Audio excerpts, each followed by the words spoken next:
2 days to fully disassemble this, degrease it, derust it, and reassemble it. Wish me luck.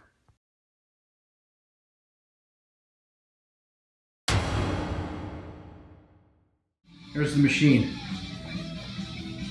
Everything's gone. Gearbox, apron, that's just some other junk in there. Saddle, taper attachment parts, gearbox parts, cross slide and compound parts, delicates, including the chuck plates and all that. The chuck is next. The tailstock is in there. And this is the last thing that I really need to do. Get that done. Headstock is all taken apart over there. We got headstock parts and banjo and side gears. So what I'm going to do is I'm going to take the casting off next, take the bed off, take that foot off, and this is just going to get cleaned. And then we're going to put it all back together again. So we should be done disassembling tonight. Tomorrow is going to be massive cleanup all day long, scrubbing and scrubbing and scrubbing. Done. All parts are in their bath for overnight soaking. That one's got the bubbles all calmed down, the suds. And then over here are just the big castings. You know, the apron thing. This is aluminum. I didn't want to soak that, or this headstock cover. Taper and gear cover. What do you call that? Yeah, carriage. And the whole headstock. So this is going to get scrubbed by hand tomorrow, as will that table. Yeah. Going to take a shower. Alright, here's my update.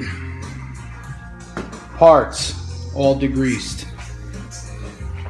Castings, all paint stripped and degreased. The table is off. The feet are off. The top has been degreased. I even took the handle off. The bottom of the cabinet will not be done this time. I got the bed stripping with the citrus strip, and that's it. I got to do those aluminum pieces. I didn't want to dunk them down in this Purple Power or this industrial strength concentrated ZEP, because I don't want them to get eaten alive. So we're just going to use some gentle citrus strip and get these couple little castings done, get the bed done, and then a couple more things to do with derusting some of these parts, and then they're ready for paint. We're going to tape them up at Tim's house and paint them. Look at how disgusting my shop is.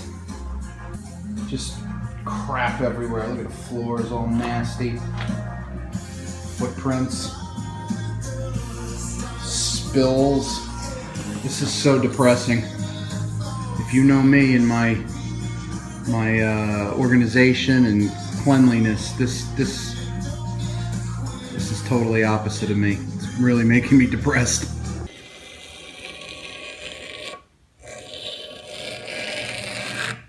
Ugh.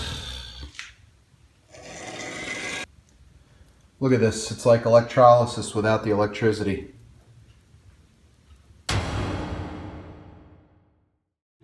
This is before we start. This is my whole lathe minus the cabinet and the underdrive.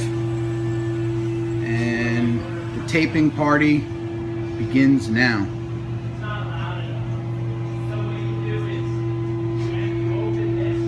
Tim is helping somebody out in the grind room. So we're gonna get ready. We've got our tape. We've got a million of these. We're gonna get started now. One of the things we want to do is give a little shout out to John Saunders. Oh yes. Tim, things. What do you think of it? You like it? Yeah, absolutely. For the price especially, there's nothing even in the same league. Yeah. So if you don't feel like building your own, which I didn't, it's amazing. How was the installation? Like an hour. It's not designed for this, so I had to drill a couple holes in the belt cover. Right. And make a couple spacers on the lathe, but after that it was done. It works. It works so really well. Overall?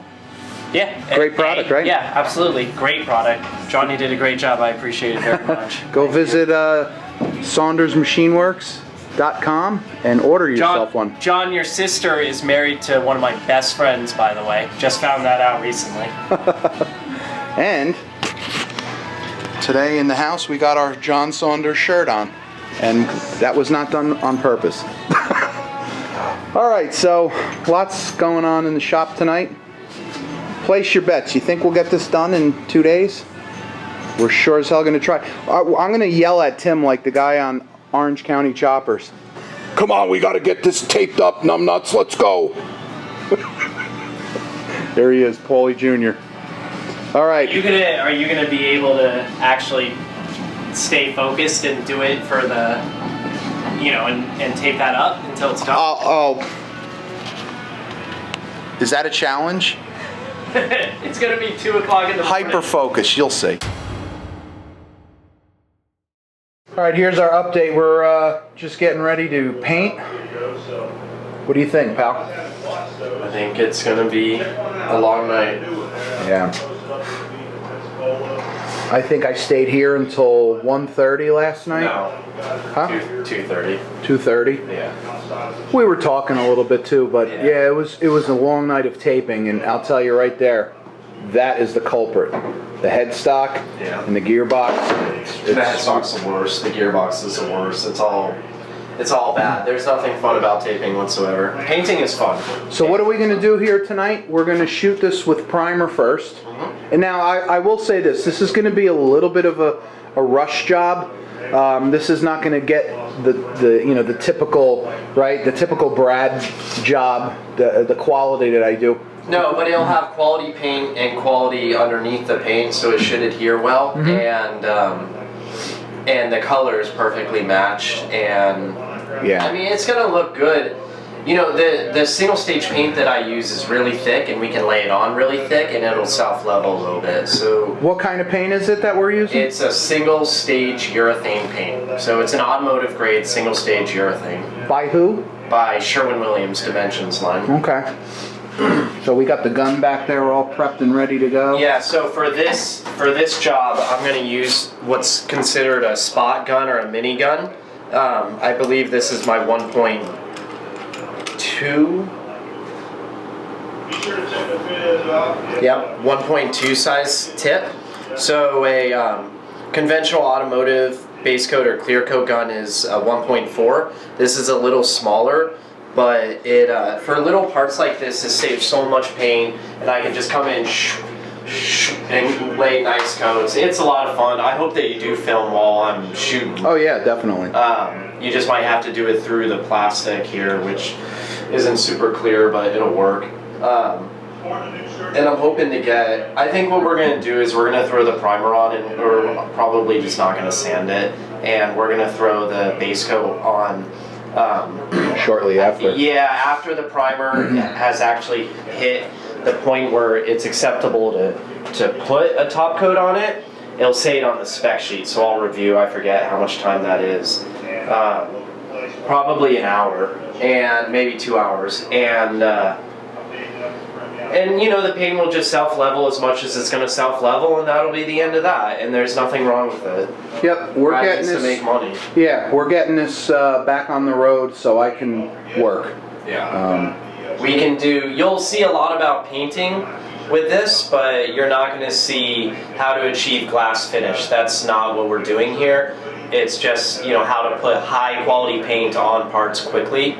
That'll be on the Shaper video where we take our time and really, or the next installment of the Shaper video. Yeah, the next Shaper video will show it all. And actually we've got some new, a couple of new paint products to try out, including one called Polane Spray Fill, which is basically instead of squeegeeing on a filler product and then sanding that down, we're using which Brad hated, we're using a spray filler, which is extremely thick paint that goes underneath even primer and fills. I was impressed. It didn't self-level at all, but when I pulled the part out and sanded it, it's thick. Yeah. And filled in everything. Stuff that I would normally assume you would have to use actual filler to fill in, it filled it all in after sanding. You sand it down with 80 grit and it's super fast, and then we'll throw primer over the top of that, and it saves a huge amount of time. Cool. Well, that's what's in store for the shaper video. So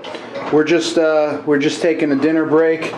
We got Adam's video. We're watching some Adam Booth here while we're eating pizza and taping and getting everything done here. So another cool night in the shop, and we'll be back to show you what it looks like after the primer's been shot. So Tim is shooting the primer now.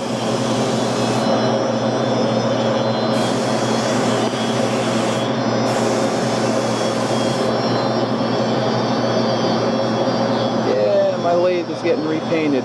Now the reason why he's shooting and I'm out here filming is because I'm still taping parts, and I'm going to be doing some buffing of the other parts.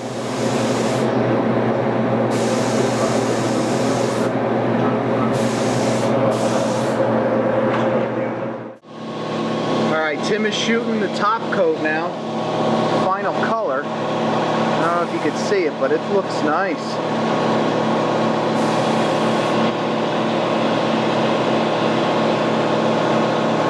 Thank you, Tim.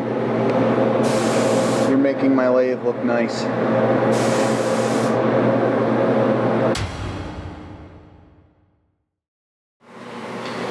Alright, here's the update. We got all our polishing done.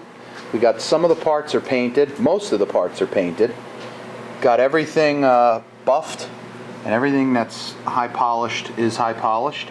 What you're looking at right here is just a bunch of things that are what I call the hand paintables. This I'll pan out. Yeah, just these couple little pieces here. I'm just gonna use a brush and just paint them up, because it's easier to paint them by hand than to tape them. But it is now 3:30 on Sunday. Our last batch of things to actually shoot are these 4 pieces right here. The apron, the side covers, the side gear covers, the saddle, the headstock pulley cover, and the bed. I'll take you over into the paint booth and we'll go see our parts curing. Woo-wee. Shut the door. It's very hot in here. Tim's got the heater on, baking these puppies. So there's our leg, tailstock, the other leg, and just lots of parts. Now mind you, I will say this. The paint job, you know, you see the casting marks, and that's fine. This is just typically what I usually do. We didn't shoot any kind of filler on this, sand anything, nothing. We just put primer and we just shot the paint, or Tim shot the paint for me while I was buffing. I was buffing and taping, and he was shooting the paint. So he didn't get to do his normal first-class job that he always does with the filler, but time is of the essence on this job, that's for sure. So there you go. Here's all the buffed parts. Everything was just hit with the maroon Scotch-Brites, shafts and stuff. Here's all the high polished goodies, looking like chrome. Looking incredible. How'd we do this weekend? Pretty good. I mean, the fact that you literally... Brad has restored a South Bend Heavy 10 in 1 week. Yeah. From greasy Craigslist purchase to polished perfection in 1 week. Yeah, but this guy right here helped me a lot, big time. I mean, he was the second man in the operation. Here's the buffing room. You probably saw this in the Shaper Restoration Part 4. But that's where I sat for many hours this morning. Oh, and over here too. Chewed up. You can see what a mess those ultra-fine Scotch-Brite pads make. So I'm leaving Tim with some of these. I'm going to take a couple home with me. And I left them, I left them the part number here. Let me just get this for everybody else who might want these. That right there, pause your video, is the part number of these Scotch-Brite pads. Now, obviously they're not Scotch-Brite because that's 3M, but this is standard abrasives, and they're ultra fine. You know, these do a really great job. They clean everything up without cutting and making a mess. All right, it's time to paint now.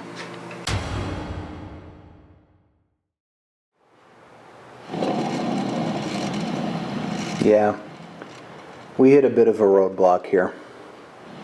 Listen, those bearings are noisy.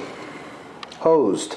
So I had to pull the underdrive out, and I will say this, it was the easiest underdrive I've ever pulled out.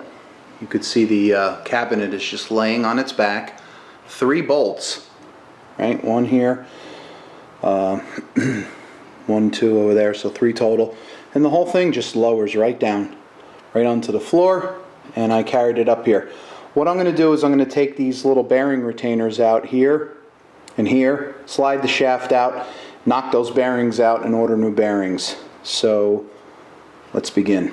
So we removed the underdrive tonight to try to get the hosed bearings, and these things are, you could see they're hosed. But the lesson is this. Slow down and look. And you're looking at the best lesson learned. Costly lesson. If I would have waited 10 more seconds, I would have rigged this thing a little bit more smarter in my press and not located it on the pulley itself. So anyway, the good news is we got the faulty bearings out. The bad news is I'm on the hunt now for a South Bend Heavy 10 underdrive pulley.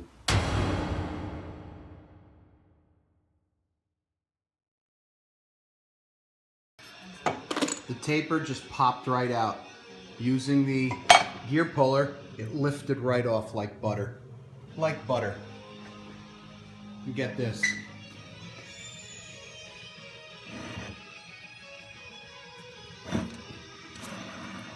See that? That's spinning and the shaft isn't. So I think God was with me on this one. And in case you didn't realize, I'm replacing the bearings. I can't put this thing in making noise. Alright, so we're working on the best part of the restoration now. We got all the parts back from Tim, from the paint. I spent most of last night taking tape off, and basically what I'm trying to do is just prep the castings, and we're going to build the lathe from the ground up. So we got a foot over there on the bed ready. I'm just working on this part here. This is the adjustment to get the bed twist out. And I have some various tools here, some round files, some stones, picks, and whatnot. I have the Noga tool here, and what this does is, you come in here and you basically just cut the paint so it doesn't chip and lead to cracking and everything like that. The other thing that you're fighting against is paint that goes inside the holes, overspray and stuff, and you have to make sure all the shafts, say this shaft goes in and it stops. It almost stops like, listen, as if there's like some kind of set screw, but paint, burrs, whatever. And I'm just going in here and just kind of doing this, making sure everything is good. In fact, I think this is the blunt end. This is the end that I tapped out. So these tend to fatten a little bit and mushroom a little. I bet you this end will go right in. Proven wrong. Anyway, got my work cut out for me. Various things, like I said, little brushes to get, to clean paint and stuff. We got some burrs if we need it. Guitar strings for piercing little tiny holes. And obviously we got the power drill with one of these little brushes on the end. And that's great for taking, dried paint and stuff like that. So let me get back to this, and we'll come back once we start building the lathe up. Now I'm on to another stage here of kind of sorting out my hardware. Typically I don't do things like this. I'll just say that. You know, I'm under a really vicious time crunch to get this machine going, and I'll just give you a quick panorama of the shop and you could just see the disarray. Okay, so every flat area, my hard hinge has just become a work table, or storage dump I should say. There's just stuff everywhere. Okay, that said, what I'm trying to do here is sort out my hardware so I could kind of see easily, locate easily the parts that I need. And one little tip that I've kind of developed along the way is categorizing of like parts. So I'm just kind of, you know, segregating things by, you know, by what type of part they are. It makes everything, makes locating the parts a lot faster and a lot easier. Again, it's not rocket science, but it's just a tip I wanted to share. And here's all the parts categorized now. You know, and you start with major groups, put all the nuts together, all the screws together, and then you further refine them, and you know, you start finding all these matched pairs, or whatever, you know, each number in the group. And I can easily see these are the screws that hold the little plates that hold the felts on my tailstock. I know that those little things are for the adjust true chuck. So it just makes everything a lot easier to categorize and to start rebuilding. So one of the things I like to do when I'm reassembling things is getting rid of that. This is all degreaser and chips and paint and everything like that. So, you know, your best bet is to just run a tap through it. It cleans it, renews it, makes reassembling everything so much nicer. Now watch, you'll probably see a plug of junk fall through the side. Let's see if we could catch that.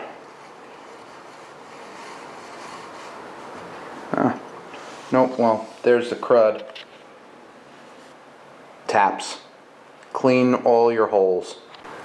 So I got the bed mounted on the legs, got the leveling mechanism all assembled, and I'm about ready to start on the headstock way back there. And I wanted to capture this. I'm going to blacken all these bolts here, and the way I'm doing it, I'm using this is a cold blue from Caswell, black oxide concentrate. You mix 1 part of this to 8 parts water. So let me set up the camera here so I can drop these parts in and you could watch the bluing action. Alright, so gathering these parts, and in they go. Now because this got suds on it, you can't see it happening, but it's going to happen almost instantaneously. In fact, I'll show you this. The tailstock wrench should blacken up pretty nice. I know I did it the last time when I did my 13. And you're supposed to immerse them for 30 seconds. See how it's starting to blacken it? I'll have to do this flipped approach, but alright, the parts are out and you can see that they're nice and black, so I'm going to just give them a quick dry off, and then we're going to submerge them into this container, and then we're going to put some penetrating oil, which comes in this the kit, and it basically prevents rust. It's a pain to pour. It prevents rust and just, I don't know, protects the parts somehow. So I just put them in there.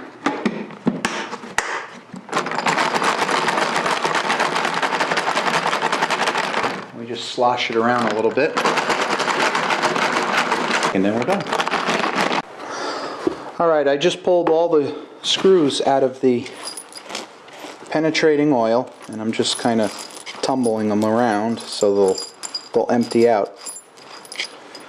But You know, for a cold bluing kit, it works really nice, I think. You know, those screws look pretty brand new if you ask me. And they'll show up really nice, you know, on the paint. Like, look at that little thumb screw for the dials. Beautiful. So that's it. Screws are done. Okay, we got the headstock done. Back gears are all in place. Spindle needs to be, spindle's a little,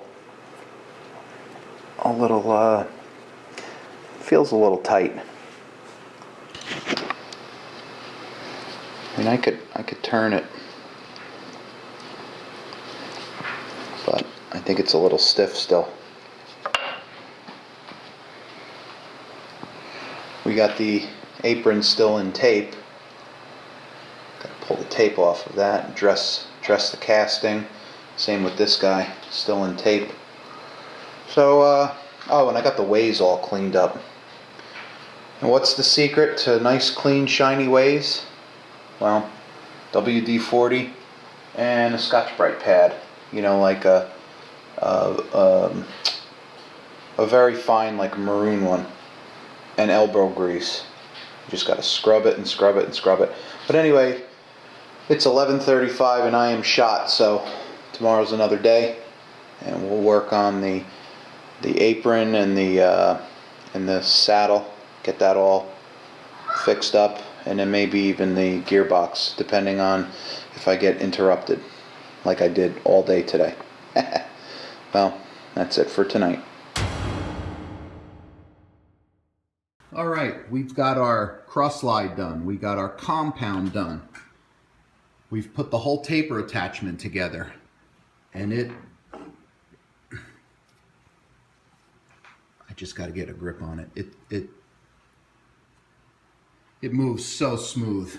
Even got the tailstock done.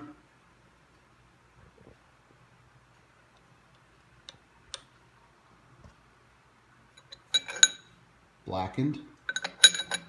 Now there's a lot of appointments that I didn't do, like I didn't polish this or blacken it, whatever. You know, it's time is of the essence.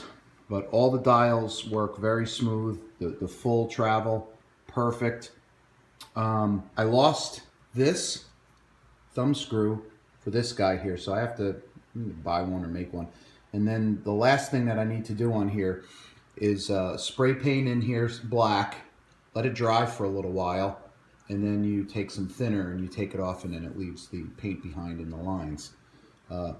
Also put the chuck on, just for the heck of it. And we even mocked up. I just got the reversing lever just placed in there, and I put this on here, and it's, you know, the gear cover opens freely and nicely. So there's our update on that. On to the gearbox.